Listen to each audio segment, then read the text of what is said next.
అభినందనలు, శుభాభినందనలు. ఈరోజు మనం ఒక హిస్టారికల్ డేకి శ్రీకారం చుట్టాం. కొత్త ప్రభుత్వం వచ్చి 12వ తారీఖుకి ఒక సంవత్సరం అవుతుంది. ఈ సంవత్సరం కంటే ముందే ఒక విజన్ తయారు చేసుకున్నాం. మనందరికీ స్వాతంత్రం వచ్చి 100 ఇయర్స్ పూర్తి చేసుకునే సందర్భం 2047.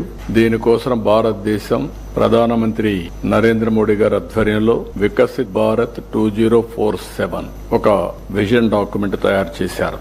మనం కూడా దానికి సింక్రనైజ్ చేసుకుంటూ స్వర్ణాంధ్ర విజన్ 2047 కి మనం శ్రీకారం చుట్టాం. ఇందులో టాప్ 10 ప్రిన్సిపల్స్ మీరు ఒక్కసారి చూస్తే, పేదరికం లేని సమాజం, జీరో పావర్టీ, అదే సమయంలో P4, ఎందుకంటే ఆర్థిక అసమానతలు తగ్గించే లక్ష్యంగా P4 కూడా తీసుకొచ్చాం.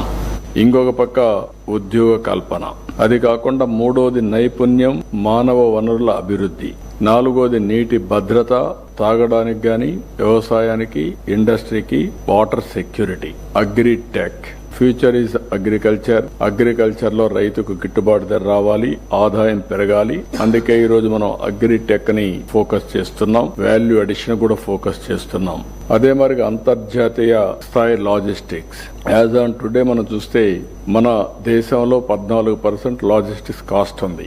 ఇంటర్నేషనల్ గా చూస్తే 8% ఉంది. ఈ 6% మేక్స్ ఆల్ ది డిఫరెన్స్. దీన్ని ఏ విధంగా సమర్థవంతంగా తగ్గించగలుగుతాం, ఏ విధంగా మనం ముందు తీసుకుపోతాం ఆలోచించడం కోసం అంతర్జాతీయ స్థాయి లాజిస్టిక్స్ ప్రొవైడ్ చేయాలనుకుంటున్నాం. ఇంకొక పక్కన ఇంధన వనరుల సమర్థ వినియోగం. మనం ఎప్పుడు మాట్లాడినా ఓన్లీ పవర్ గురించి, ఎనర్జీ గురించి మాట్లాడతాం.